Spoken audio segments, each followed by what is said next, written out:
श्री गोकुल नाथ की जय।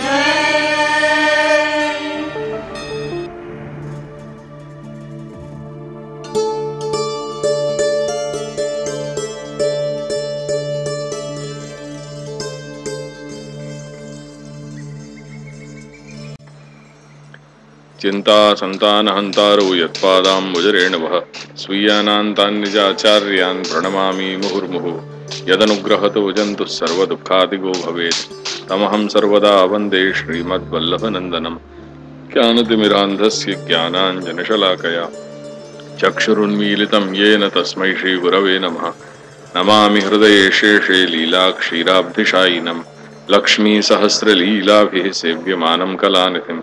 चतुर्भिश्च त्रिभिस्तथा षड्भिर्विराजते योऽसौ पंचधा हृदये मम। गोकुलस्य सदा गोप्ता पुष्टे सुपथरक्षिता जनितातुर्यवंशस्य गोकुलेशं नमाम्यहम्। श्रीगोकुलपतेर्नित्यं शुभदम् आस्पदं महत् श्रीवल्लभमते निष्ठं तुर्यपीठं वयन्नुमः।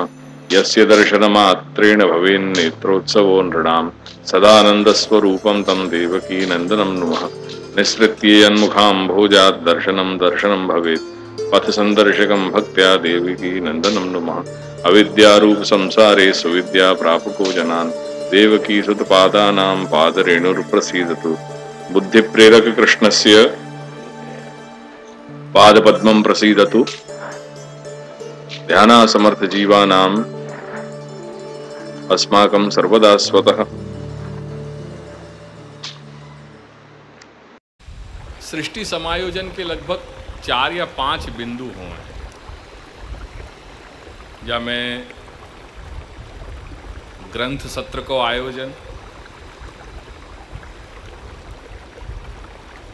पधरामणी, दीक्षा को कार्यक्रम, सत्संग की व्यवस्था, ऐसे अनेक कार्यक्रमन को संयोजन हो है, तब वो पूरे सृष्टि को जो अपन कार्य कर रहे हैं वो समावेश हो गए। मैं पधरामणी को जो क्रम है वो को सबसे अंत में रखूं, और ग्रंथ समायोजन या सत्र को समायोजन वाकु में प्राथमिकता दूं, क्योंकि वही एक अपनो माध्यम है कि जासु अपन एक दूसरे के साथ बातचीत कर सकें। पर प्रायः ये देखूं कि पिछले 15 वर्षों से जो मैं गोकुलेश की सृष्टि में जा रहे जानने को प्रयास करेंगे, और वो बातें भी परसों जो नायना को वक्तव्य भयो तो वाकई परिप्रेक्ष्य में अनुसंधान जो आपश्री की जो परसों जो आपश्री ने जो सारे अपने हृदयोद्गार जो किए वाको ही अनुसंधान रखियो, क्योंकि मेरे को तो 3 दिन से वही हृदयोद्गार मेरे रात दिन चल रहे हैं मेरे मानस पटल पे।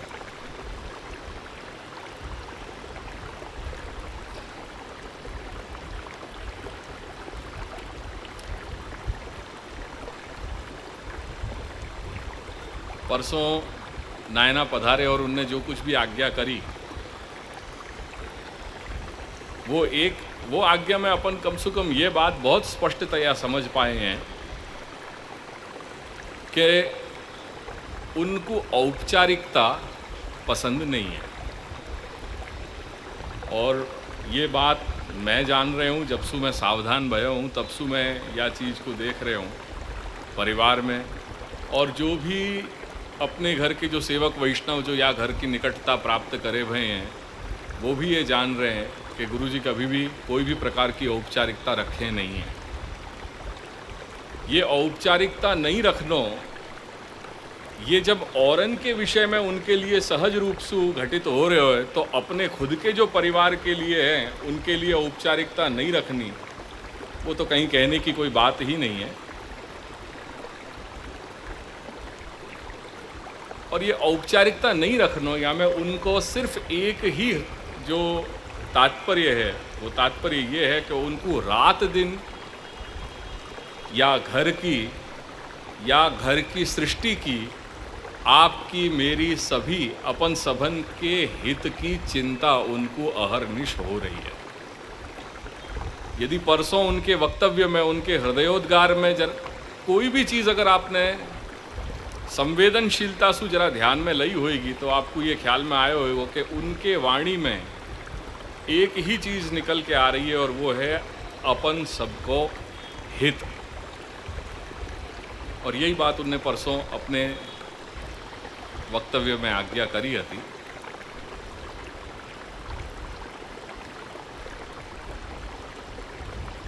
जैसे परिवार में बड़ो हुए तो परिवार के बड़े को परिवार के सभी जितने भी जो लोग हों उनकी चिंता, उनके विकास को, उनके हित अहित की बातें, ये सब वाकई अनुसंधान में रही हैं। और वो ये प्रयास करते ही रहें अपने छोटे इनको अनुज जो घर में जितने भी जो लोग हैं उनको बात बात पे समझाते रहें कि भाई हाँ देखो ये करोगे तो तुम्हारो यहाँ में हित रहो है। तो रात दिन कहते रहें। कई बार अपन को भी वो परिवार में बार बार जो जब वो बड़े लोग कहते रहे ना तो अपन को भी वो कड़वा लगने लग जाए। अपन को भी वो है कि ये क्या बार बार अपन को कहते चले जा रहे हैं। पर कभी एक बार ध्यान से ये सुनियो, जब वो कहनी सुननी, वो उपदेश के वचन जा दिन वो शब्द सुननो अपन बंद हो जाए ना अपन को, तब फिर मन में कसक महसूस होवे कि अब कोई कहने वालों भी नहीं रहे। ये कीमत वाकई तभी मालूम पड़े जब वो वचन जो उपदेशात्मक वचन है वो जब बंद हो जाएं, तब अपन को वाकई कीमत असली ख्याल में आवे कि अरे अब कोई कहने वालों नहीं रहे हो। तो कई बार ऐसे लगे कि ये बार बार क्या एक ही चीज़ आती चली जा रही है। जब आवें, जब गुरुजी हमको जो है ये सब उपदेश दे करके और जो है कटु वचन सुना करके चले जाएं, पर वो कटु वचन नहीं है, वो अपने लिए अमृत स्वरूप वचन है कि जामे अपनो आध्यात्मिक और अलौकिक आधिदैविक विकास अंतर्निहित है। उनको रात दिन वही की चीज़ की चिंता हो रही है और कोई चीज़ नहीं सता रही है। अपन सभी उनके परिवार हैं और परिवार के सर्वांगीण स्वास्थ्य की उनको चिंता हो रही है। और वो चिंता ही वो परसों जो भी उनने अभिव्यक्ति करी, जो भी उनके हृदयोद्गार निकले, वहाँ में यही चीज़ थी। बहरहाल दूसरी बात जो बार बार उनके वक्तव्य में भारपूर्वक अपन को श्रवण करने मिले वो है श्री महाप्रभु की वाणी। कम से कम या घर के अपन जो सेवक वैष्णव हैं ये तो अपन जान रहे हैं कि अपने श्री गोकुलनाथ जी के घर में पिछले 40-50 वर्षों से श्री महाप्रभु के वाणी को डिम डिम घोष सतत चलते आ रहे हुए हैं। और उनकी कृपा है, बड़े गुरुजनन के आशीर्वाद है कि आज भी वो वस्तु घटित हो रही है। सो वही बात को ध्यान रख करके एक बड़ा सुंदर प्रसंग में बड़ौदा से सोच के आया हो तो कि यहाँ पर भक्ति प्रकरण थोड़ा चलाएंगे। 5-6 दिन बहुत सुंदर वहाँ में बातें अपन को जानने मिलेंगी। तथापि वो अवकाश अपन को नहीं मिल पाए हुए और एक दिन के ये समय में ये जो अपन को 1-2 घंटा अपन को मिले हैं वहाँ में अपन थोड़ा ये चिंतन करें। और ख़ास करके जो आज की जो ज्वलंत जो बातें हैं जो मेरे ख्याल में आई हैं, पिछले 2 दिन से मैं आप लोगन के साथ रह रहे हूँ।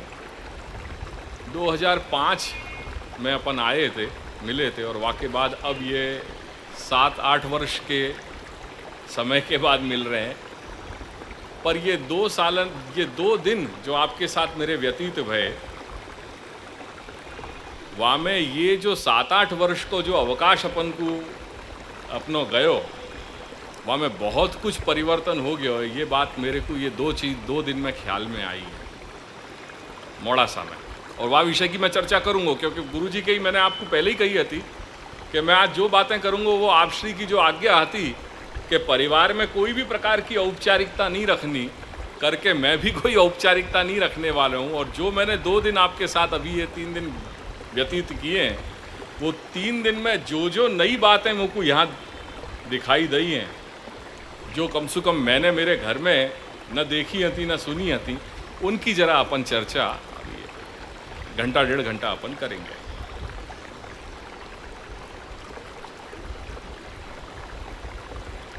श्री महाप्रभु की वाणी अपन को सेवक वैष्णव के कर्तव्य के रूप में दो बातें स्पष्टतया अपन को बता रही हैं, और वो है सेवा और कथा। या बात को उल्लेख आपसे ने परसों की हो।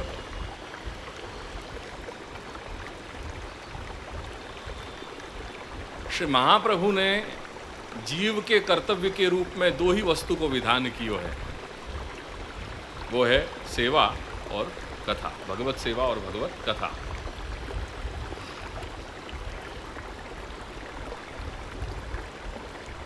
भागवत में श्री प्रभु आज्ञा करें कि योगास्त्रयो मया प्रोक्ताः नृणाम श्रेयो विधित्सया ज्ञानम कर्म च भक्तिश्च नोपायोन्योस्ति कुत्रचित्।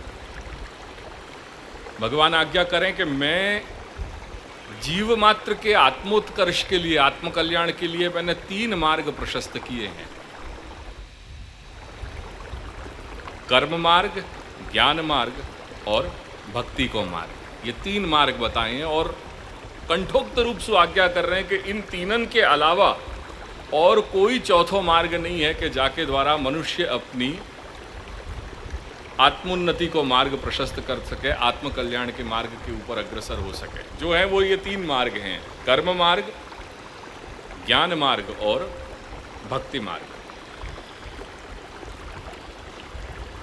वही संदर्भ में क्रमशः आगे आज्ञा कर रहे हैं कि ये 3 मार्ग के अधिकारी कौन हैं, कौन के लिए ये 3 मार्ग बताए गए हैं।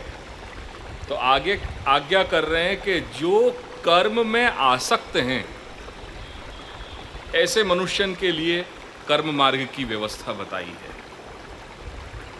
जो शास्त्र में बताए गए कर्म और कर्म के फल में जिनकी आसक्ति लगी भई है, उनके लिए ये कर्म मार्ग है। जो ज्ञान मार्ग को अवलंबन करना चाह रहे हैं, उनके लिए कह रहे हैं कि जिनके अंदर एक प्रकार की सहज वैराग्य वृत्ति, जिनके अंदर एक प्रकार की सहज वैराग्य वृत्ति है, उनके लिए ज्ञान मार्ग सर्वश्रेष्ठ है, क्योंकि ज्ञान मार्ग की साधना प्रणाली करने के लिए एक अपेक्षित वैराग्य है चाहिए। यदि अपने अंदर वैराग्य नहीं है, वैराग्य की भावना नहीं है, या वैराग्य के बिंदु नहीं है अपने अंदर, तो ज्ञान मार्ग की साधना उपासना सरलता से नहीं हो सके। बहुत कठिन मार्ग है वो। करके जिनके अंदर सहज वैराग्य वृत्ति है, वो ही लोग ज्ञान मार्ग को अवलंबन कर सकें, करके ज्ञान मार्ग की व्यवस्था बताई। और तीसरे में ये कह रहे हैं कि कुछ लोग ऐसे भी हैं कि जो कर्म में जिनकी आसक्ति नहीं है और ज्ञान मार्ग के लिए अपेक्षित जो वैराग्य है, वो वैराग्य भी उनके अंदर नहीं है, जो बीच की स्थिति में है। न तो उनको कर्म के फल उनको आसक्त कर पा रहे हैं, यानी कर्म मार्ग में भी उनकी कोई विशेष रुचि नहीं है, और ना ही उनके अंदर ज्ञान मार्ग की अपेक्षित जो साधना प्रणाली के लिए जो वैराग्य है, वो न तो उनके अंदर वैराग्य है वह प्रकार को। तो ऐसी बीच की कक्षा में जो डोल रहे हैं, उन जीव के लिए भक्ति मार्ग तस्य सिद्धिदः, कह रहे हैं कि भक्ति मार्ग वाके लिए सर्वश्रेष्ठ है। और वाही भक्ति मार्ग के अंतर्गत आगे चल करके अपन ये 2 व्यवस्थाएं देख रहे हैं। भक्ति मार्ग वैसे कई प्रकार के बताए हैं, एक मर्यादिक भक्ति मार्ग भी है और एक अपनो पुष्टि को भी है। सो अपन के लिए और वो दूसरी जो मर्यादिक वाली बात है वो करने को कोई हेतु नहीं है, अपन अपने बात पे ही आ जाएं। आज ये 3 दिन में जहाँ पे गए हो, जिन जिन जगह में पधरामणी में गए हो, और वासु कम से कम ये अंदाज लगा सकूं कि और जो भी प्रायः जितनों भी जो मोड़ासा को अपनो या समय जो यहाँ और बाहर गाम से जो आकर के बस गए हैं, अपने घर के सेवक वैष्णव हैं, सेवा के अधिकारी बहुत कम हैं जो समर्पित जीवन प्रणाली जी रहे हैं। प्रायः जहाँ जहाँ मैंने देखे हो घर जाकर के, वहाँ पे सबन के यहाँ शरण मार्गीय सेवा नाम स्मरण को प्रकार ही चल रहे हैं। पर एक चीज़ देखने की है कि हर एक के यहाँ कुछ न कुछ व्यवस्था अलग अलग प्रकार की मिल रही है करके मैं हमें शरण मार्ग के स्वरूप के लिए आज वह भक्ति मार्ग के अंतर्गत जो दो व्यवस्थाएं हैं, शरण की और सेवा की, वह मैं सुशरण की थोड़ी बातें आज करना चाह रहा हूँ मैं।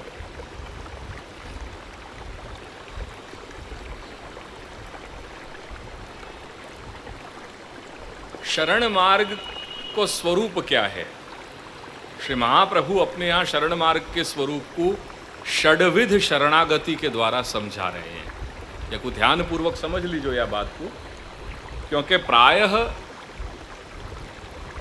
जो साधना प्रणाली अपने पुष्टि मार्ग की जो आज चल रही है, 95% जो जन समुदाय है, सेवक वैष्णव जन समुदाय, वो ये ही शरण मार्ग को अवलंबन कर रहे हो और वो शरण मार्ग की ही भावना और आज्ञा आज अपन भी दे रहे हैं।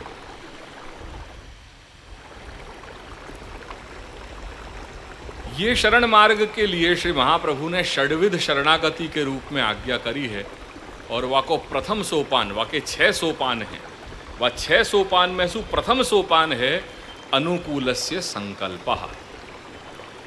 थोड़ा ध्यान पूर्वक या को समझने को प्रयास करियो, जहाँ नहीं आ रहे हो तो वहाँ प्रश्न करियो ताकि अपन वाको और सहजता सु सरलता सु समझने को प्रयास करें। पहलो सोपान है अनुकूलस्य संकल्पः। शरण मार्गीय जीवन प्रणाली जीने के लिए जो भी अनुकूलताएं हैं, जो शरण मार्ग के लिए अनुकूल हैं, जो अपने शरण मार्गीय जीवन को आगे बढ़ा सकें, ऐसी अनुकूलता को सुसंयोजित करनो, वाकू अपने जीवन में इकट्ठो करनो, ऐसी अनुकूलताएं बनानी कि जासु अपन की शरण मार्गीय यात्रा अनुकूल बन सके, सरलता सु अपन आगे बढ़ सके। वो पहलो सोपान है अनुकूलस्य संकल्पः। संकल्प करनो है, काय बात को संकल्प करनो है कि जो मेरो आत्मविकास है और जो आत्मविकास में शरण मार्गीय पद्धति सु करना चाह रहे हूँ, वहाँ में जो जो वस्तुएं वह शरण मार्गीय जीवन के लिए अनुकूल हैं, वो अनुकूलताएं मुझको अपने जीवन में बनानी है, वो संकल्प करना है। कोई भी कार्यक्रम को सुनियोजित ढंग से आगे बढ़ाना होए तो पहले 2 ही चीज़न को विचार करना पड़े, अनुकूलता और प्रतिकूलता। अनुकूलताएं कैसे बने और प्रतिकूलताएं कैसे दूर होवें, ये ही 2 विचार जो हैं कोई भी कार्यक्रम को सुनियोजित ढंग से आगे बढ़ा सकें। और वही श्री महाप्रभु अपन को एजेंडा में रख रहे हैं शरण मार्ग में। सबसे पहली बात जो शरण मार्गीय जीवन पद्धति के लिए जो बताई जा रही है वो ये है अनुकूलस्य संकल्पः। अनुकूलतान को संकल्प करना। शरण मार्गीय जीवन के लिए जो भी अनुकूल है वह अनुकूलताएं अपन अपने घर गृहस्थी में, अपने माहौल में, अपने वातावरण में, अपने अंदर अपन बनाने लग जाएं, ऐसो अपन एक सुसंकल्प करें। तो पहलो सोपान है अनुकूलस्य संकल्पः। दूसरो सोपान, जब एक बार अपन ने ये संकल्प कर लियो, ये व्यवस्था अपन ने बना ली, या के विषय में अपन ने विचार कर लियो, अब जब एक सोपान अपन चढ़ गए तब बारी आ रही है दूसरे सोपान चढ़ने की। और दूसरे सोपान पे श्री महाप्रभु आज्ञा कर रहे हैं प्रतिकूल विवर्जनम। जब अनुकूलतान को जब चिंतन हो गयो तो बहुत सहज है, स्वाभाविक है कि दूसरे नंबर पे, दूसरे सोपान पे अपन जो प्रतिकूलताएं जो कुछ भी हैं वो कैसे निवृत्त हो, में प्रतिकूलताएं कैसे हटें, उनको अपन विचार करें। सो शरण मार्गीय जीवन पद्धति के लिए जो भी प्रतिकूलताएं हैं, उन प्रतिकूलतान को चिंतन करना, फिर उनको रास्ता ढूंढना कि वो कैसे निकलें, वो द्वितीय सोपान पे है अनुकूलस्य संकल्पः प्रतिकूल विवर्जनम। जब ये 2 बातें अपन ने सांगोपांग ढूंढ ली, उनको रास्ता ढूंढ लियो अपने जीवन में, ये दोनों सोपान अपन ने व्यवस्थित पार कर लिए, वाके बाद तीसरो सोपान या शरण मार्गीय विकास को आ रहे है करिष्यति इति विश्वासः। तीसरो क्या है? करिष्यति इति विश्वासः। करिष्यति, कर्षे इति एवो विश्वास। कर्षे एवो विश्वास। कौन कर्षे? श्री प्रभु कर्षे। श्री प्रभु कर्षे एवो विश्वास। श्री प्रभु क्या करेंगे? जब ये बात आ रही है करिष्यति इति विश्वासः, तो ये विचार है कि प्रभु करेंगे, पर क्या करेंगे? तो प्रभु जो शरण मार्गीय जीव जाने अनुकूलस्य संकल्पः को विचार कर लियो है और प्रतिकूल विवर्जनम को विचार कर लियो है, ऐसे 2 सोपान पार करने वाले या चढ़ने वाले मनुष्य के लिए भगवान तीसरा सोपान तैयार करके वहाँ पे ये विचार कर रहे हैं। वो जीव को अंतर्यामी के रूप में स्थित होकर के ये प्रेरणा दे रहे हैं कि मैं तेरो सब कुछ करूँगो, ये विश्वास तू रखियो। सब कुछ करूँगो माने क्या? कि लोक संबंधी और परलोक संबंधी तेरो विचार करूँगो। या बात को भगवान गीता में आज्ञा कर रहे हैं कि योगक्षेमम वहाम्यहम्। 2 बात की बात करी है, योग और क्षेम की बात करी है। तो वही बात को अपन यहां समझना चाहेंगे कि जब जीव अनुकूलता को संकल्प कर ले और प्रतिकूलताएं सारी हटा देवे, तो जो अंतस्थित, जो अंतर्यामी है जीवात्मा के, वो भगवान अंतर्यामी के रूप में स्थित वहां पे ये देख रहे हो सबके, भाई हाँ याने पहलो कदम ले लियो, अब याने दूसरा कदम भी ले लियो, तो तीसरे कदम पे याके अंदर मुकु ये चिनगारी, ये स्पार्क्स मुकु ये बतानी चाहिए कि हाँ अब मैं तेरो सब कुछ करूँगो, ये विश्वास तू रखियो। सो तीसरे सोपान पे बात आ गई करिष्यति इति विश्वासः।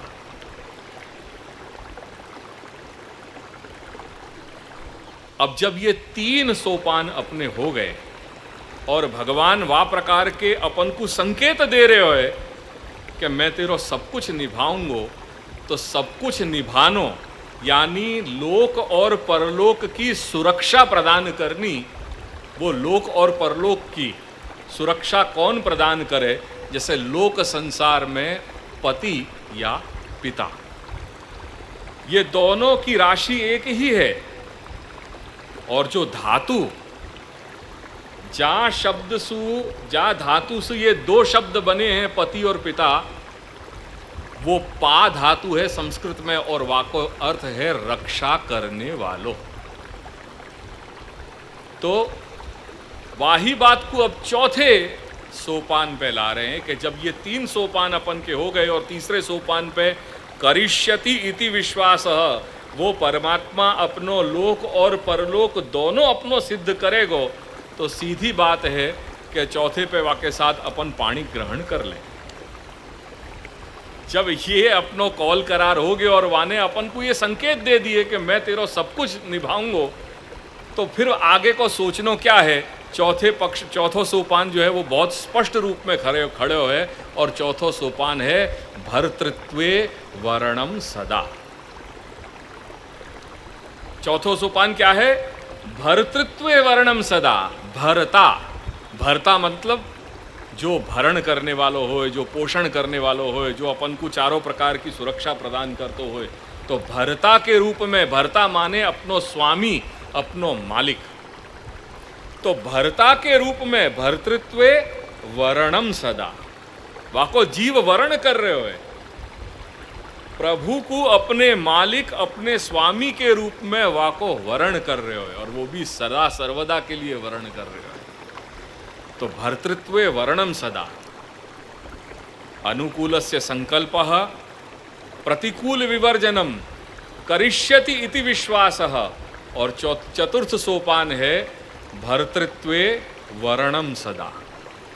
भर्ता के रूप में वाको वर्ण कियो जीव ने, ये अंतस्थित परमात्मा अंतर्याग्नि के रूप में वहां संकेत दे तो चलो जा रहे हो कि जब तीसरी बात भी घटित हो गई और वो जीव जो है वो दृढ़तासु या शरण मार्ग पे आगे बढ़तो चलो जा रहे हो, तब भर्तृत्व वर्णम सदा वाली बात आ गई। या कोई एक विचार करो कि एक ये 6 सोपान या तरफ सु हैं और यहाँ सु 6 सोपान हैं, और जो छठो जो सोपान है अंतिम सोपान, वो एक ही है। दो जगह सु ये सोपान चल रहे हैं, एक तरफ सु जीव जो है वो यहाँ पे वह सोपान को चढ़ रहे हो, और एक तरफ सु यहाँ परमात्मा वह एक एक सोपान को चढ़ रहे हो। जब भगवान ने देख लियो कि अनुकूलस्य संकल्पः कर लियो है, तो भगवान भी एक जो है वो सिद्धि चढ़ गए। फिर जीव ने दूसरी सिद्धि जो है चढ़ी, तो प्रभु भी ऐसे एक एक करके, और वहाँ पे जब वो छठों सोपान ले गो, तो वहाँ पे प्रभु और जीव एक ही रूप में, एक ही वह अवस्था पे, एक ही पटल पे खड़े हैं। तो तीसरी बात, चौथी सोपान अपनी हुई भर्तृत्वे वर्णम सदा के रूप में। अब जहाँ भर्ता यानी स्वामी के रूप में वर्ण हो गयो, तो वहाँ जीवात्मा को निवेदन, वो पांचवों सोपान स्वतः सिद्ध है करके पांचवों सोपान आ गयो आत्मनैवेद्य, माने आत्मनिवेदन। वह आत्मनिवेदन को यहाँ ध्यान रखियो, जो बात परसों आप श्री ने आज्ञा करी थी कि वो आत्मनिवेदन, भक्ति मार्गीय आत्मनिवेदन और शरण मार्गीय आत्मनिवेदन, ये दोनों में निवेदन को प्रकार है, पर कहीं कुछ भिन्नताएं हैं। वो भिन्नताएं अपन को बाद में अपन वापस विचार करेंगे। तो यहाँ शरण मार्ग में भी आत्मनिवेदन की बात करी जा रही है, और यदि वह को प्रकार समझना है तो श्री प्रभु और श्री उद्धव के बीच में जो संवाद भयो है एकादश स्कंद में, और जहाँ सामान्य भक्ति के लक्षण बताए हैं, जहाँ श्री उद्धव पूछ रहे हैं भगवान को कि हे प्रभु, जो संत लोग, साधु, महापुरुष, गुरुजन जिन जा भक्ति के स्वरूप को आदर कर रहे हैं, वो भक्ति को स्वरूप क्या है, और वो आप मुझको समझाओ। जब ये उनने प्रश्न किए हैं और भगवान उत्तर दे रहे हैं, वहाँ में वो एक जो सारो शरण को पूरे भक्ति के एक सामान्य स्वरूप समझाया है, वह को अनुसंधान लीजो। वो मैं निकाल करके थोड़े जो वो वचन है वो वचन में समझाऊंगा, सुनाऊंगा। सो आत्मनैवेद्य वो पंचम सोपान है, और अंतिम सोपान जब पांच ये कक्षाएं, ये पांच सोपान अपन ने ले लिए, तो वह को जो अंतिम सोपान है वो है कार्पण्य। कार्पण्य माने दीनता। ये वह शरण मार्ग को अंतिम सोपान है, जहाँ सारी चीज़, जहाँ वह की फलावस्था आ रही है और जहाँ सब चीज़ घटित हो गई। सो ये अनुकूलस्य संकल्पः, प्रतिकूल विवर्जनम, करिष्यति इति विश्वासः, भर्तृत्वे वर्णम सदा, आत्मनैवेद्य और कार्पण्य, ये 6 सोपान हैं। और ये 6 सोपानन के ही परिप्रेक्ष्य में श्री महाप्रभु ने शरण मार्ग को अपन को स्वरूप समझाया है, षड्विध शरणागति को। अंत में जो सीधी जो छठी और अंतिम कक्षा बताई है वो दीनता की बताई है, और दीनता के संदर्भ में कुछ वचन मैं श्री महाप्रभु के सुनाना चाहूँगा। वो दीनता, दैन्यम तत्तोष साधनम, श्री प्रभु को प्रसन्न करने को एकमात्र साधन है, वो है दीनता। क्योंकि जीव यदि भगवान के विषय में अगर कुछ कर सके तो मात्र सिर्फ अपनी दीन भावना, अपनी दीनता को ही प्रकट कर सके, बाकी वाके अंदर कहीं कोई सामर्थ्य नहीं है कि वो भगवान के विषय में कहीं कुछ भी कर सके। और इन्हीं वचनन को मैं श्री महाप्रभु के शब्दन में जरा सुनाना चाह रहे हूँ। श्री महाप्रभु को एक ग्रंथ है तत्वार्थ दीप निबंध।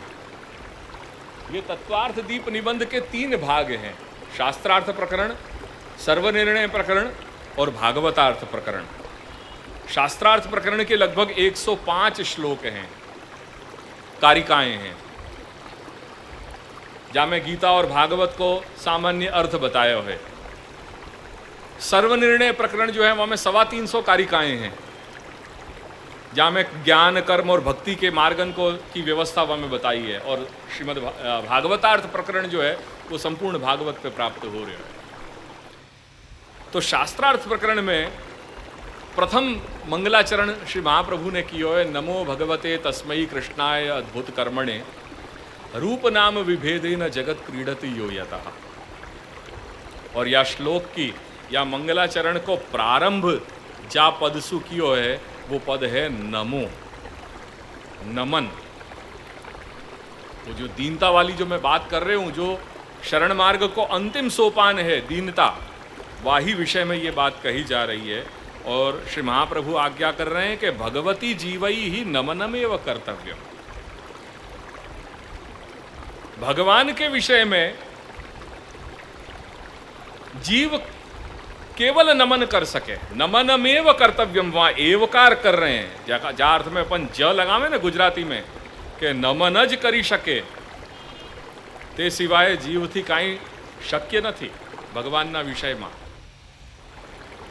तो भगवती जीवई ही नमनमेव कर्तव्यम नातिरिक्तम कर्तुम शक्यम इति सिद्धांतः। सिद्धांत बतायो, यासु अतिरिक्त यासु अधिक कुछ भी नहीं कर सके जीव, इति सिद्धांतः। और ये सिद्धांत कह करके और पुराणांतर को एक बहुत दीनता को बताने वालों बहुत ही सुंदर एक वाक्य कहो जा रहे हो पुराणांतर को, किमासनम ते गरुड़ासनाय किम भूषणम कौस्तुभ भूषणाय लक्ष्मी कलत्राय किमस्ति देयम वागीशकिंते वचनीयमस्ति। गरुड़ासनाय भगवते किमासनम, वो जीव भगवान को कह रहे हो कि हे प्रभु, जिन आपके लिए जो साक्षात गरुड़ जैसे जो आसन हैं, आप गरुड़ जी जैसे आसन पे विराजने वाले हो हे श्री प्रभु, जो श्री गरुड़ को स्वरूप छंदोमय हिरण्यमय वेदमय बताए है। श्री गरुड़ जो है वो कौन स्वरूप हैं? वो वेद के स्वरूप बताए हैं। और एक और या को खुलासा दूं आपको, ये अपने जो मंदिरन में जो अपन शंखनाद और घंटानाद अपन करें ना, तो प्राचीन मंदिरन की बात कर रहे हूँ मैं, ये नए आधुनिक मंदिरन की तो मुझको ख्याल नहीं है, पर प्राचीन मंदिरन में जहाँ पे भी ये उपचार हुए श्री प्रभु के, तो वह घंटी के ऊपर गरुड़ जी जो है वो विराजे। वो जो घंटी होवे वह घंटी के ऊपर श्री गरुड़ जी को जो है वो विराजे। और फिर वो घंटा जो जब बजे तो वो कोई ये अपन को इन्फॉर्म नहीं कियो जा रहे हो कि चलो चलो मंगलाना दर्शन थई रहा है, बधा आवी जाइए दर्शन करवा, ये बात नहीं बताई जा रही है।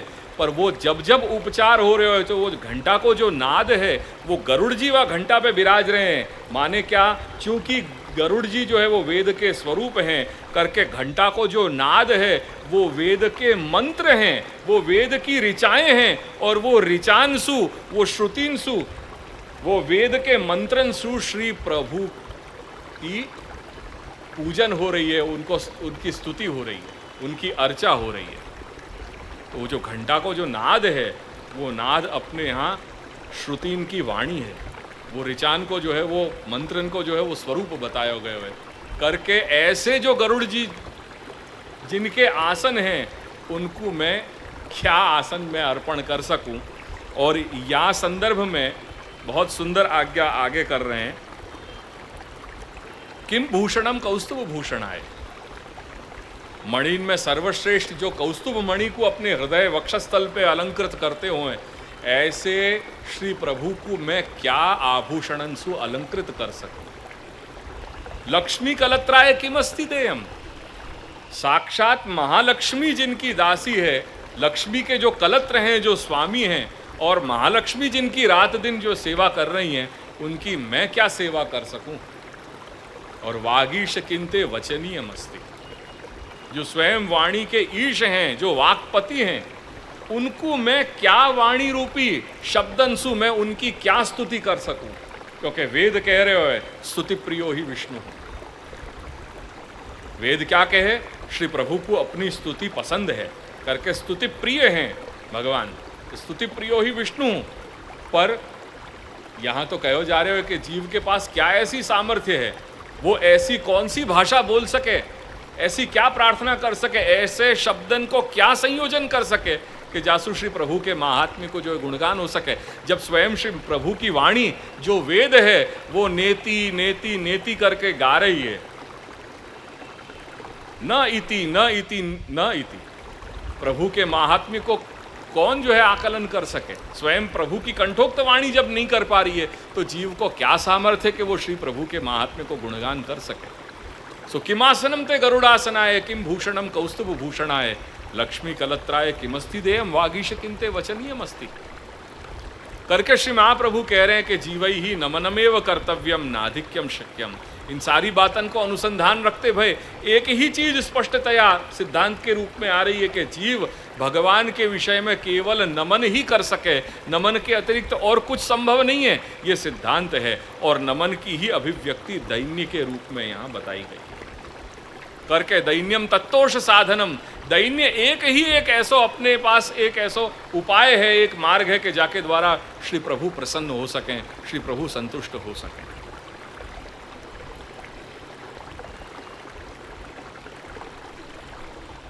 या संदर्भ में एक टीकाकार हैं बहुत बड़े विद्वान, वो या कुछ शब्द कह रहे हैं कि भज इत्येष वै धातु सेवायां परिकीर्तितः तस्मात् सेवा बुधैः प्रोक्ता भक्ति साधन भूयसी इति इत्यादिभ्यश्च भगवत प्राप्ति दर्शनादेः सेवा एव मुख्यम साधनम इति सिद्ध्यति। कुछ वाक्य मूल बताना चाह रहे हूं। क्या कह रहे हैं कि या संदर्भ में या श्लोक के संदर्भ में कह रहे हैं कि भगवत प्राप्ति दर्शनादेः, भगवान की प्राप्ति और भगवत दर्शन इत्यादि के लिए सेवा एव मुख्यम साधनम इति सिद्ध्यति। कह रहे हैं कि सेवा ही मुख्य साधन है। या कुछ जरा समझने को प्रयास करियो। सेवा एव मुख्यम साधनम, सा आसन भूषण नैवेद्य आदि उपचार साध्या उपचाराश्च अस्माकं सर्वे लौकिकाः। अब जो सेवा है ना, कह रहे हैं कि सेवा उपचार साध्य है। सेवा उपचारंसु करी जाए और उपचाराश्च अस्माकं सर्वे लौकिकाः। जरा समझने वाली बात है। कैसे श्री प्रभु अपने उपचारन को स्वीकार करें, वा को अंगीकार करें, वो बात यहां समझाई जा रही है। भगवान को प्राप्त करने हो या भगवत दर्शन करने हो तो एकमात्र साधन है, वा को मुख्य साधन है, वा को सेवा। और सेवा कैसे करी जाए, कैसे संपन्न होए, तो वहां कह रहे हैं कि सेवा च आसन भूषण नैवेद्य आदि उपचार साध्या। जो उपचार आज अपन कर रहे हैं अपनी सेवा में, अब वो उपचार, ये बात और है कि अब वो उपचार नाम स्मरण में भी सब करने लगे। ये बात आज मुझको कह दी है क्योंकि मुझको प्रश्न भी आए थे इन दिनों में कि शरण मार्ग को स्वरूप क्या है। तो शरण मार्ग को स्वरूप में ये बात समझ लीजो कि कोई भी प्रकार के उपचार वहां नहीं हुए। जो अपन अपने घरन में जो सेवा कर रहे हैं ना, प्रायः यहाँ में आए और ये 2-3 दिन जिन जिन लोगन के यहाँ गए और वासु जो अनुमान लगा रहे हूँ कि सबन के यहाँ प्रायः लगभग जो समर्पित नहीं है, जो शरण मार्ग को अवगाहन कर रहे हैं, उनके लिए मैं बात कर रहा हूँ कि उनके यहाँ जो नाम स्मरण को प्रकार चल भी रहे हो, वहाँ सारे उपचार होने लगे हैं। मिश्री, दूध घर, नागरी, अंसखड़ी सब रखी जा रही है और श्रृंगार इत्यादि वो सारे उपचार भी हो रहे हैं। एक बात ध्यान लग लो, शरण मार्ग में कोई भी उपचार या प्रकार के नहीं होंगे। क्या करना चाहिए? जहां अपने श्री प्रभु विराज रहे हैं, जो पुष्ट नहीं है, क्योंकि शरण मार्ग में पुष्ट होने की भी अनिवार्यता नहीं है। यह बात को भी समझ लीजिए। प्रकार क्या है, वो को एक सूक्ष्म प्रकार को निर्देश दे रहे हूं। श्री प्रभु को सन्मुख पधरा करके एक पुष्प की माला, यदि वो भी संभव नहीं है तो 4 छूटे पुष्प ले आओ और चरणारविंद में पधरा दो और बैठ करके जो अपनो रोज को प्रतिदिन को जो नियम है, जो नित्य नियम है, वो नित्य नियम के पाठ अपने नाम स्मरण के भगवान नाम ले लो। वहाँ वो प्रकार पूर्ण हो गए हो। न वहाँ झारी भरने की आवश्यकता है, न मिश्री के 4 कणिका रखने की आवश्यकता है। तो दूध घर और बाकी अंसखड़ी इत्यादि इत्यादि इत्यादि की तो बात बहुत आगे की रही। उपचार साध्य नहीं है, नाम स्मरण को प्रकार उपचार साध्य नहीं है, सिर्फ सेवा को प्रकार ही उपचार साध्य है। प्रायः जहां जहां गए हो सब कुछ न कुछ कर रहे हैं। वहां पे एक पुष्प की माला के अतिरिक्त और कोई उपचार करने की आवश्यकता नहीं है। न वहाँ वस्त्र धराने की आवश्यकता है, न वहाँ पे जो है वो मुकुट इत्यादि धराने की आवश्यकता है, न वहाँ 4 माला धराने की आवश्यकता है। कुछ करने की आवश्यकता नहीं है। नाम स्मरण को प्रकार बहुत सीधो सरल प्रकार है, क्योंकि वाको पूरा आधार एक अलग है। वो आधार भी मैं अगर मुझे समय मिले तो वहाँ पे मैं थोड़ा प्रकाश करूँगा। वो प्रकार बिल्कुल भिन्न प्रकार है, उपचार साध्य नहीं है। वहाँ में सारो भार शरण मार्ग को जो विकास है वो पूरे अपने मानस को विकसित करने को पूरा एक प्रकार है। जो शरण की भावना है वो शरण की भावना वहां पे विकसित करने की बात है, उपचार साध्य नहीं है। अपने मानस को वह प्रकार पे जो है वो दृढ़ करते चले जानो है, जहां ये भावना रही है कि श्री प्रभु मेरे स्वामी हैं, मेरे मालिक हैं और मैं उनको दास हूं। ये स्वामी और सेवक की भावना को, ये शरण की जो भावना है या भावना को विकसित करनो, मानसिक रूप से विकसित करनो, वो ही वहां पे मुख्य बन जा रहे हो। वहां उपचार नहीं है और उपचार गौण है। या लिए एक बात ध्यान रखो कि ये शरण मार्ग के विकास में ग्रह त्याग और तीर्थाटन करने को भी विधान वहां श्री महाप्रभु करते चले जा रहे हैं। अगर घर रह करके ही ये सब चीज करनी थी तो उपचार भी ले आते, पर उपचार गौण है। वहां एक बात ध्यान रखो या बात को, शरण मार्ग को विकास ये नहीं हो सके जैसे वहां भक्तिवर्धनी में श्री महाप्रभु ने सेवा के अपनी बीज भाव के दृढ़ता के अनेक मार्ग अनेक उपाय बताए और वहां कहो कि निरंतर ग्रह स्थिति जो है वो कहीं ना कहीं बीज भाव की दृढ़ता के लिए बाधक है करके समय समय पर तीर्थ जानो चाहिए, समय समय पर ग्रह त्याग करके तीर्थाटन करना चाहिए, तभी जाकर के अपने बीज भाव की दृढ़ता बनेगी। वो सेम नियम, वो ही रूल यहाँ शरण मार्ग के लिए भी अप्लाई हो रहे हैं। और वहाँ पे श्री महाप्रभु कह रहे हैं कि जगन्नाथे विठ्ठले च श्रीरंगे वेंकटे तथा यत्र पूजा प्रवाह स्यात् तत्र तिष्ठेत तत्परः। वहां तत्परतासु रहने की बात करी और कंठोक्त ये जो है 4 स्थल तो अपन को मर्यादिक बताई दिए। जगन्नाथ जी को स्पष्ट विधान कियो श्री महाप्रभु ने, जगन्नाथे, श्रीरंगे, श्रीरंगपट्टनम को विधान कियो, वेंकटे तिरुपति बालाजी को अपन को कियो और पांडुरंगे पंढरपुर को अपन को स्थान कियो। तो ये 4 स्थल तो कंठोक्त रूप से श्री महाप्रभु अपन को बता ही रहे हैं। यदि अपन मर्यादिक रूप में ये मर्यादिक जो स्थल हैं इनकी बात न करें तो कम से कम आज अपन पुष्टि मार्ग के अंतर्गत बात करें तो व्रजवास, वहां में भी ऐसे स्थलन में अपने लिए अगर जहां श्री गोकुलेश के घर की बात आ रही है तो श्रीमद गोकुल जानो, तो ये अपने लिए तीर्थ है। और तीर्थ क्षेत्र या तीर्थवास की बात अनेक बार कही गई है। अगर ये उपचार पे भार हो तो तीर्थ क्षेत्र में वास करने के लिए या तीर्थाटन के लिए भार पूर्वक नहीं आज्ञा करते।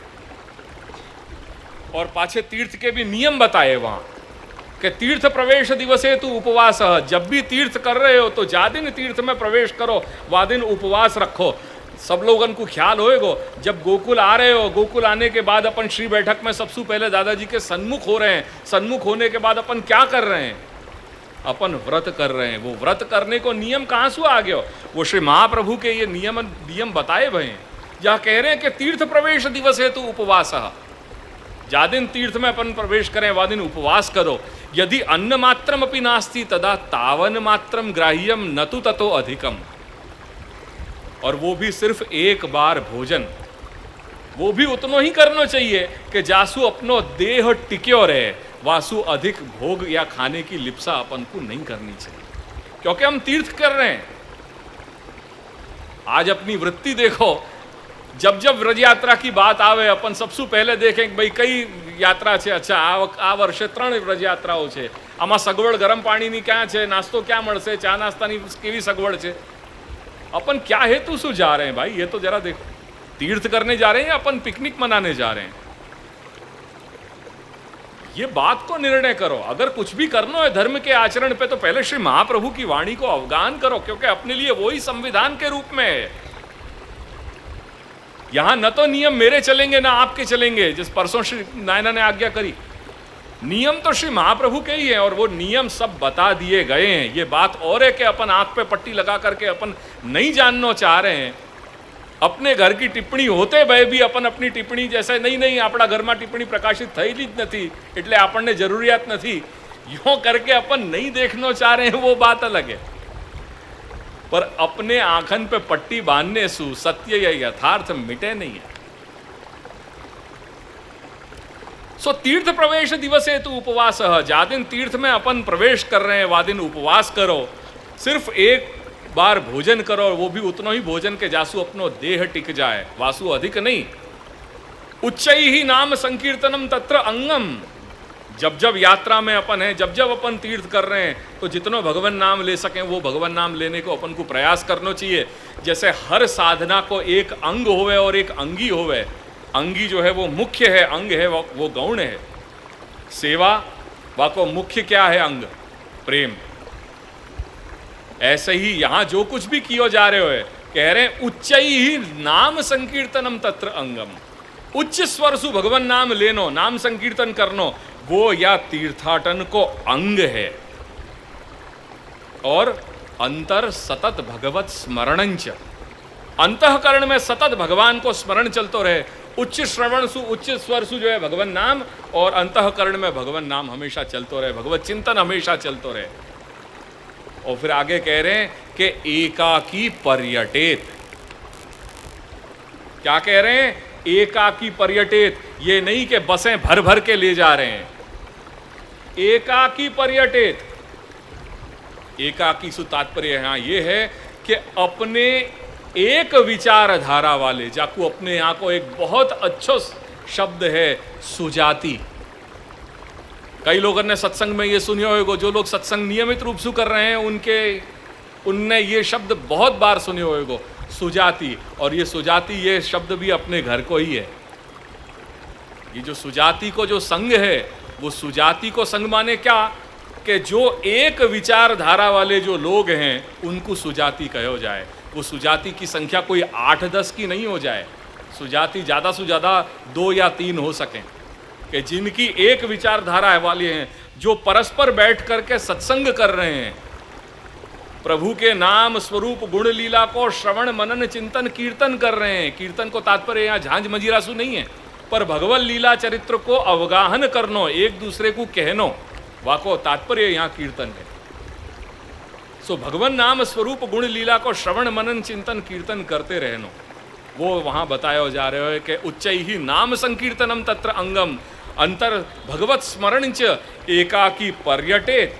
और फाइनली वाकु समअप करते हुए श्री महाप्रभु आज्ञा कर रहे हैं कि ये सब जो कुछ कर रहे हो या के पीछे तात्पर्य क्या है, कौन है? तो कह रहे हैं कि कृष्णे एव तात्पर्यम, ये जो कुछ भी कर रहे हो, चाहे सेवा कर रहे हो या शरण मार्ग की भावना कर रहे हो या भागवत कथा कर रहे हो या तीर्थाटन कर रहे हो, ये जो भी साधना के मार्ग पे जो भी साधन या जो उपाय कर रहे हो, वाको तात्पर्य अंत में श्री कृष्ण के लिए ही है, श्री कृष्ण में ही तात्पर्य है। अगर ये तात्पर्य तीर्थ में चले जाएगो, वाको आगे कही कि कृष्ण एव तात्पर्यम न तु तीर्थादौ, तीर्थ वगैरह में तात्पर्य नहीं। गोकुल जईने गोकुलનું મહાત્મ્ય શું છે, ચાલો મધુવન જઈ આવીએ, ચાલો જતીપુરા જઈ આવીએ, ચાલો ઘેવરવન જઈ આવીએ, ચાલો લોહવન જઈ આવીએ, ત્યાં ફરવાની વાત નથી અને એ સ્થળોનું મહાત્મ્ય નથી। ત્યાં તાત્પર્ય તો કૃષ્ણમાં છે કે વ્રજ જઈએ અને વ્રજ જતાં વ્રજમાં શ્રી પ્રભુએ જ્યાં જ્યાં લીલા કરી હોય ત્યાં જતાં તે સ્થળોના દર્શન કરતાં કોઈ રૂપમાં કૃષ્ણ મને દર્શન આપશે એવી ભાવનાથી ત્યાં એ તીર્થાટન કરવામાં આવી રહ્યો છે। તીર્થનું મહાત્મ્ય તો ત્યાં ગૌણ છે। તાત્પર્ય તીર્થાટન કોના માટે છે? એ तीर्थाटन श्री प्रभु माटे छे। और ये भाषा की दृष्टि से भी देखो, जो लोग या संस्कृत भाषा के विज्ञान से थोड़ो परिचित हैं, अब यहाँ में शब्द को मजा देखो। तीर्थ के साथ तीर्थाटन, या में 2 शब्द जुड़ गए, तीर्थ और अटन। अब अटन शब्द पे जरा गौर करो। आजकल तीर्थ की जगह जैसे तीर्थाटन है ना, मैं वहां परि उपसर्ग लगा दूं, परि और अटन क्या बन गए? पर्यटन। तो परि माने परितः, सर्वतः। परि जो उपसर्ग है वो संस्कृत के परितः शब्द में सु बने हुए। तो परि माने परितः, परितः यानी चारे बाजू, सर्वतः। और अटन यानी अट धातु है संस्कृत में, जात में सु ये अटन शब्द बने हुए। और वो अट धातु क्या बता रहे हो? भटकू। वहां को सीधो सीधो यदि मैं शब्दार्थ करूंगा तो अट को क्या है? अट माने भटकू। अब मुझको ये बताओ कि क्या भटकनो कभी ऑर्गेनाइज्ड हो सके?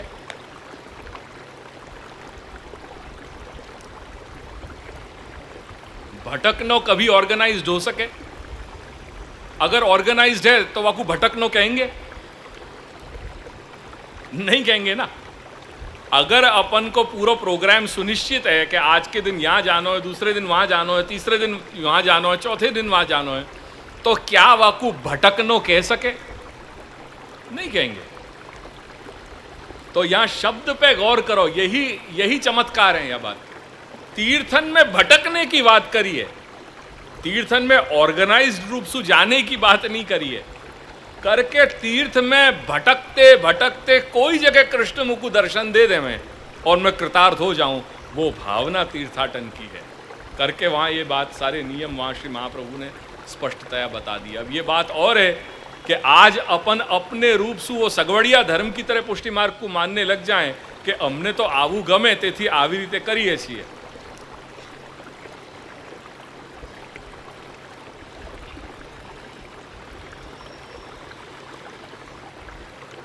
विषय चल रहा हो तो अपनो सेवा उपचार साध्य है, ये बात पे मैं कह रहे हो तो। और वही बात के अंतर्गत शरण मार्ग की बात आई कि बहुत से लोग या प्रकार के उपचार शरण मार्ग में भी करने लग जाएं, पर वो सर्वथा अनावश्यक है, ये बात अपनी चल रही थी। फिर वह बात पे मैं आ जाऊं। शरण मार्ग जो है वो पूरी एक, जैसे गुरुजी आज्ञा करें ना, भक्ति एक मनोभाव है। यदि आपने सत्र सुने हों, ग्रंथ सुने हों, तो बार बार गुरुजी ने ये बात कही है कि भक्ति एक मनोभाव है। बस ऐसे ही शरणागति भी एक मनोभाव है। करके वहां उपचारण की मुख्यता नहीं है, उपचार वहां गौण बन जा रहे हैं। ये उपचार करनो ये सही नहीं है। और एक और बात है, ये जो उपचार बीच में करने लग जा रहे हैं ना, वो उपचारण के कारण क्या हो रहा है कि अपन एक प्रकार को एडजस्टमेंट कर रहे हैं। वो एडजस्टमेंट अपन को चाहिए, न तो अपन को वो पूर्ण प्रकार को निर्वाह करना है और न अपन को कुछ नहीं करे सु संतोष हो पा रहे हो। तो ये दोनों के बीच को जो है, तो चालो आज આપણે દૂધઘર કે જે આજે હવે ઉત્સવ આવશે તો આપ આજ્ઞા આપો તો કંઈક અંસખડી કે બેવો કંઈક એવું મૂકીએ। तो ये हम क्या करते चले जा रहे हैं? ये बार बार हमारी एक जो मानसिकता है, वो मानसिकता भी सहज और स्वाभाविक नहीं है, पर ये मानसिकता भी समाज की थोपी भाई मानसिकता है। क्योंकि जा समाज में अपन रह रहे हैं, वहाँ में 10 लोग यदि वो कर रहे हैं और अपन भी वह समाज के अंतर्गत हैं, और यदि वो नहीं करेंगे तो अपन को कहीं जो है वो बहिष्कृत किया जाएगा, या कहीं ना कहीं अपन को वह एक हीन भाव से देखियो जाएगा कि भाई आ तो आऊ नहीं करता। पर चूंकि अपन वो सुरक्षित रहने की अपनी एक हमेशा एक मनोभाव अपनो रहे कि अपन हमेशा सुरक्षित बने रहें, सो डरें कि या प्रकार को ये जो भी है, ये सही बातन को अपनाने से भी अपन डर रहे हैं। ये केवल अपनो भय है और या में से निकलना बहुत ज़रूरी है। जब तक ये विकृत व्यवस्था बंद नहीं करेंगे, तब तक कोई शुद्ध व्यवस्था आने के लिए वहाँ अपन को अवकाश ही नहीं मिलेगा। या घर में अपन चाह रहे हैं, श्री गोकुलेश के घर में, श्री गोकुलेश के चरण शरण अनुरागी जो भी सेवक वैष्णव हैं, जिनने या दादाजी के घर की कंठी पहरी है, कम से कम मैं ये निश्चित चाहूँगा कि अपने घर में वो शुद्ध प्रकार आ जाए, बहुत स्पष्टतया दिखाई देवे कि जो शरण मार्गीय जो प्रकार है वो ये प्रकार है, और जो सेवा को प्रकार है वो ये प्रकार है। या दोनों को मिश्रित मत करो। जो प्रकार निर्वाह करना है वो प्रकार सुखेन निर्वाह करो और विश्वास से निर्वाह करो। देखो ये 6 सोपान अपन को श्री महाप्रभु ने बता दिए। ये 6 सोपान को चिंतन करो और ये 6 सोपान पे अपने मनोभाव को दृढ़ करो और विकसित करो। उपचारण पे भार मत दो। उपचारन को रहने दो अलग जगह, क्योंकि वो बात अपन को बताई जा रही है कि सेवा उपचार साध्य है। ये यहां ये नहीं कही गई कि शरणागति या शरण को जो प्रकार है या जो नाम स्मरण को प्रकार है वो उपचार साध्य है, ऐसा कहीं भी कोई जगह विधान नहीं है। ये सिर्फ यालिया बताया जा रहे हो कि हम कोई एक शुद्ध प्रकार चाह रहे हैं, और वो शुद्ध प्रकार अपने मार्ग में कम से कम अपने घर में होना जरूरी है। 15 वर्ष 96 में मैंने शुरुआत करी थी अपने श्री गोखलेश की सृष्टि में जाने की। आज भी जाते जाते सब जगह मैं जा रहा हूं, पर वो इतनी मुश्किल से ये बात लोगन के गले उतरे करके बार बार ये कह रहे हूं कि प्रकार जो करो वो प्रकार शुद्ध अपनाओ। नाम स्मरण के प्रकार में ठाकुर जी पुष्ट हुए ये अनिवार्यता नहीं है। नाम स्मरण के प्रकार में पुष्प की माला या छूटे पुष्प सब श्री प्रभु के सन्मुख पधरा देने और अपने नित्य नियम को पाठ कर लेना, या के अतिरिक्त कोई आवश्यकता नहीं है। और ये ही प्राथमिक रूप से अपन को समझना है, क्योंकि जिन जिन जगह मैं गया हूँ वहाँ ये स्थिति है कि जब ये चूंकि अपने परिवार की ही बात है करके परिवार में मैं निसंकोच ये बात रख रहा हूँ, पधरामणी के समय जिन जिन लोगों ने वहाँ तिलक किए हैं, कई पुरुष ऐसे हते कि जिनने शायद पहली बार अपने हाथ में वो थाली ली होगी पूजा की। कई पुरुष हैं उनके हाव भाव जो मैं पढ़ता रहूं हमेशा, मुझको प्रवास हुई शिक्षा मिले। या तो मैं नायनासु मेरे ग्रंथ को श्रवण करूं और प्रैक्टिकल जीवन को एप्लीकेशन जो है वाकई गुरु आप हो सब। ये मैं अंतःकरण पूर्वक कह रहा हूं। मुझको जितनी शिक्षा लोगन के साथ रह करके आप लोगन से जो मिली है सीख, आप लोगन के यहाँ जाऊं मैं, आप लोगन के साथ उठूं बैठूं बातचीत करूं, बसु बहुत कुछ सीख मिले। बाकी शास्त्र तो गुरुजी अभ्यास करा ही रहे हैं, पर जो सारी बातें वो आप लोगन से मुझको जानने को मिले। और वहाँ में जो रीडिंग भई है वो रीडिंग ये है, शायद पहली बार उनने कोई को तिलक किए होएगो, शायद पहली बार वो पूजा की थाली हाथ में ली होएगी, शायद पहली बार उनने आरती करी होएगी, शायद पहली बार उनने धोती बंडी पहरी होएगी। ये बात। अब यदि आपके कहीं लौकिक प्रसंग होवे व लौकिक प्रसंग में शादी ब्याह होवे, आप अच्छे से अच्छे जो है वो शूटिंग के कपड़ा लेकर के आओ, महंगे से महंगे शूटिंग कपड़ा लेकर के आओ, वहाँ में ये आपको कोई बताने वालों नहीं होवे कि भाई शूटिंग को मटेरियल कैसा है, कौन सी कंपनी है। पर बंडी जब देखो आप, एक बार मेरे साथ चलो, हर घर में एक अलग प्रकार की बंडी मिलेगी। तो बंडी को मूल स्वरूप क्या है वो भी पता नहीं है। ये मैं कोई उपहास के रूप में नहीं कह रहा हूँ, ये तो मेरी बातें हैं कुछ जो मैं अपने परिवार में आप लोगों के साथ बैठ करके मैं बात कर रहा हूँ, वो है। सोचो कि क्या स्थिति में अभी अपन है और कितनों अपन को आगे जाना है, जो अपनी ही चीज़ है। वो घनश्याम भाई की एक बात मुझको बहुत याद आवे, अब की बार वो कहीं या प्रोग्राम में कहीं दिखाई नहीं दी है। उनकी एक पंच लाइन है, मारू ते सारू के सारू ते मारू। उनकी एक पंच लाइन है, वो हमेशा मुझको याद आवे, मारू ते सारू के सारू ते मारू।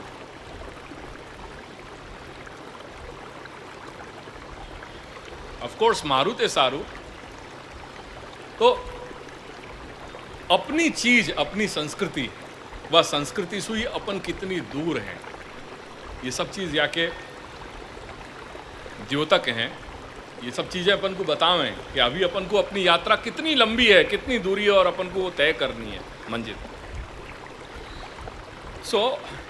शरण मार्ग एक मनोभाव है, वाकु दृढ़ता से विकसित करो इन 6 सोपानन के आधार पर। अनुकूलस्य संकल्पः, प्रतिकूल विवर्जनम, करिष्यति इति विश्वासः, भर्तृत्वे वर्णम सदा, आत्मनैवेद्य और कार्पण्य।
जय श्रीमद गोकुलनाथ प्रभु चरण कमल श्री गोकुलनाथ की